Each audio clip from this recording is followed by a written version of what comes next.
Last season, one of the biggest problems for the New York Rangers and one of the biggest reasons on kind of why this team ultimately had such a disappointing season and did not make playoffs was definitely the overall defensive play from this team. Top to bottom, forwards and defensemen, this team overall defensively was just not good enough. I think that's pretty clear. If you watch most of the games there, you can kind of see that defensively, this team was quite poor for the most part. And I think one way, of course, this team can get better by not just kind of adding in new players is by having, of course, some of their young guys, especially on the roster right now, kind of take that step up in their game, maybe get towards their kind of potential ceiling, which the Rangers have done a pretty terrible job at, getting a lot of their young NHL players and prospects to hit their actual kind of potential and ceiling in their development, right? I think we saw that with guys like obviously Lafreniere, who has not quite turned out to be that kind of first overall pick caliber guy. We saw that with Kaapo Kakko. We saw that with Elias Anderson, Vitaly Kravtsov, and there are many, many other players who were in that mix as well who were kind of highly touted prospects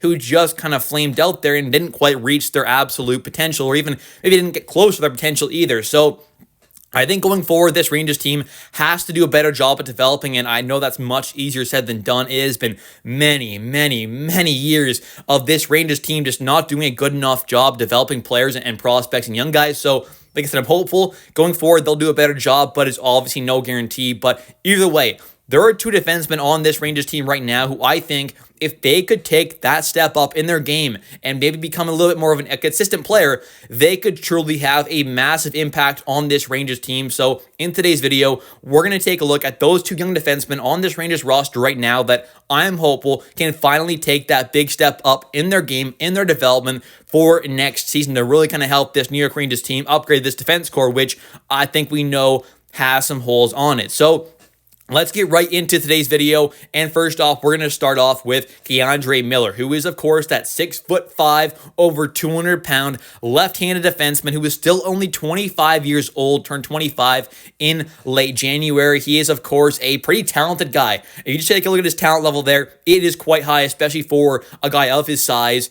And of course, who also plays defense. And this is someone who is a very, very good skater for his size there. There's not many guys who are at that 6'5", 200 plus pound size there who play defense, who can kind of skate like that. There's not many guys like that. He definitely has a lot of talent. And that's kind of the thing there, which has definitely been just kind of one of those frustrating parts about K'Andre, because he absolutely flashes that elite talent and kind of shows that talent there that he possibly could be, a true top 4 caliber defenseman, maybe even a top pairing kind of guy. But the problem is he just can't put it all together, and he is just a way too inconsistent player, in my opinion. If you watch him play, there are way too many times where he is a kind of defensive liability, or is out of position, or is getting kind of out-muscled on the puck there, even though he is much bigger than the average player out there on the ice, or he is just, doesn't have a stick in the right place defensively. It was leaving a guy out front there, is getting beat out front, even though he is faster than, many guys out there as well. So maybe with Mike Sullivan now and his, new coaching staff that'll come in, of course, maybe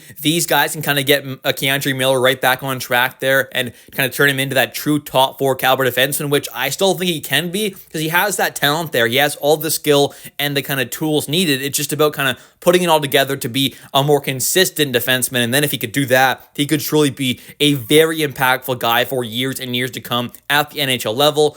And another kind of disappointing part about his game is the fact that he had that one kind of career year offensively back in 2022-23, where he ended up having 79 games played, 9 goals, 34 assists, 43 points, put up a lot of points there, a lot at even strength as well. Only had a total of 3 points on the power play, in that 43-point season there. So 40 points were scored at even strength or shorthanded that season, which is pretty incredible for a defenseman who is in his 3rd season in the NHL. But then he goes on for the next season there to have 30 points in 80 games played, and then it drops off once again, even though he did have less games played this year, but 27 points, 3 less points in 6 less games played. So once again, the overall kind of point total drops off a bit there. So it's just a little disappointing there to see that, a guy like K'Andre, who, does have that offensive talent there, and had that one really good season offensively, hasn't quite been able to get back around to those numbers, which were pretty amazing. 40 points there at even strength and shorthanded for a defenseman his 3rd year at 23 years of age is pretty incredible there. So that's kind of something that I really hope K'Andre can get back to. And if he can be that 35 to 40-point kind of defenseman, something around there, while also kind of hopefully getting a bit better and a bit more consistent defensively, that's where we could really see him become that great top four kind of guy. And that's kind of the problem where I don't want to see him traded away this offseason unless you are getting back some actual good value, because if it was just for a third-round pick and a low-tier prospect, I'm not doing that trade by any means. I would rather just keep K'Andre and kind of pray that he turns things around and becomes that more of a consistent player, and hope that a guy like Mike Sullivan and his coaching staff can do a better job with him. So that's kind of the big question. What kind of value does someone like K'Andre have? I know lots of other Rangers fans want to see him dealt away as well, and I get that, and I kind of do as well.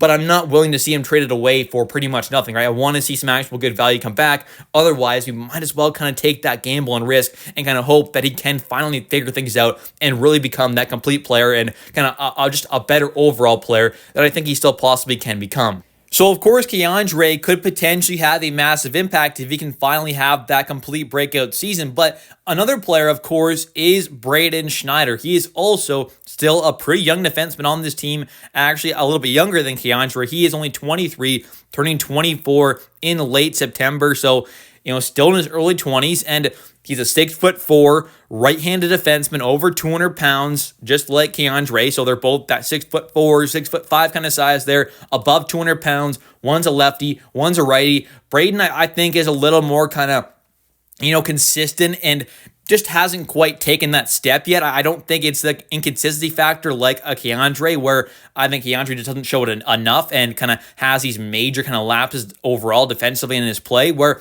a guy like Braden, I think, is just a little more kind of even-keeled there, plays a solid game, but I think still has another step in his development to possibly take. And if he can take that, he could maybe become a real good kind of second pairing, kind of more of a shutdown defensive defenseman there who has a little bit of an offensive game here and there, can move the puck fairly well, isn't like a complete negative in that area. But of course, he'll be able to bring some physicality, some toughness in the back end as well, but just bring that good, reliable defensive game that I hope he can end up becoming kind of a second pairing kind of shutdown possible guy. And him also being a righty is, of course, pretty nice there, although the Rangers, for the most part, over the years have been, fairly kind of, solid on that right side there, especially with a guy like Foxy, of course, and Schneider, with them being on this team for many seasons now, of course, and also a guy like Will Borgen now who's come in, him on the right side as well. It definitely kind of bolsters up that right side. So the right side is pretty much set there. You've got, Foxy, Schneider, and of course Borgen. Schneider is a guy, though, who has, even this past season, for example, played a bit on that left side. So maybe there is that possibility if this team does go out there and add in a real good kind of top four caliber right-handed defenseman, that maybe we see Braden kind of take that kind of almost kind of full-time step over to the left side there. That's a possibility, of course. Nice having a guy like Braden, who obviously has that versatility, but I really hope that one of or both of K'Andre and Braden can kind of take that step in their game, because the Rangers right now, I made a video about it a while ago as well, kind of talking about it, that I think this team lacks another kind of real good defenseman. Right now, this team, I would say, only has one true top four caliber defenseman. I think K'Andre, Braden, and Will Borgen can all be that at moments, but I think you were talking about game in and game out there, who is a real top four caliber defenseman on a good playoff caliber team. I don't know if Braden or K'Andre or Will Borgen kind of show that enough, at least, to be kind of considered that. So if we're talking about true top four caliber guys for good playoff caliber teams, I really only think the Rangers have one of those guys right now, at least on the kind of upper echelon of that. So I'm hoping this offseason we see a guy like Gavrikov maybe added in here, who is that true top four caliber guy, who's a big, tough, physical, kind of the more defensive, not the most physical guy out there in the world, but somewhat physical, obviously, can be a bit of a puck mover, but be that good defensive, reliable kind of guy for this team. And then on top of that, if you have a guy like maybe Braden Schneider who can kind of take that step up in his game and kind of become an even better overall defenseman, because I think he's a fairly kind of, good defensive defenseman right now, but if he can take that next step in his game there, and then if you have a guy like Andrew Miller who can kind of take that step in his consistency kind of level there and become more of a consistent guy and not have those kind of big lapses defensively as much, then this D-core could really instantly become a much better one. I'm not saying it would become a bottom 10 one to a kind of top 10, but this kind of team overall defensively next season there, if you add in a Gavrikov and you kind of have a guy like a Schneider and or a Miller, K'Andre, take that kind of step in their game, then maybe this team could really be a much, much better defensive team. So I'm kind of hopeful that, if they do keep Keandre, obviously he ends up hopefully taking that step in his game, which I've been kind of waiting for quite a few years now, but hopefully we finally see it happen there. And same thing with Braden. I think there is definitely another level to his game. I've been kind of waiting for it. I think he's been kind of around this same level for the past few years now, and I'm kind of hoping that he can really kind of take that jump in his game, which I really do think is there, but he's got to take it. And if he can, this team could really be in a great spot because of it. So I'm hopeful we see some of these young guys especially kind of take the step up in their game, which they haven't been able to do so far. And the Rangers, like I said, have done a pretty terrible job at kind of developing these guys to kind of hit their absolute kind of utmost potential. So hopefully some of these guys can start to take those steps forward this season there to really put this team in a much better spot. Anyways, thank you all so much for watching today's video. If you have enjoyed it, definitely don't forget to click that like and subscribe button for daily New York Rangers content, as I do post every single day. And of course, don't forget to comment down below your thoughts on today's video as well. Do you still want to see Keandre traded? I know lots of fans do want to see him traded away. I kind of do as well, but like I said, I want to see some decent value come back for him. And do you think guys like Schneider and Keandre, if Keandre does stay, do you think they can take that step in their game, in their development next season there to make this team a whole lot better? Let me know your thoughts in the comment section down below. I'll catch you next one, and let's go Rangers.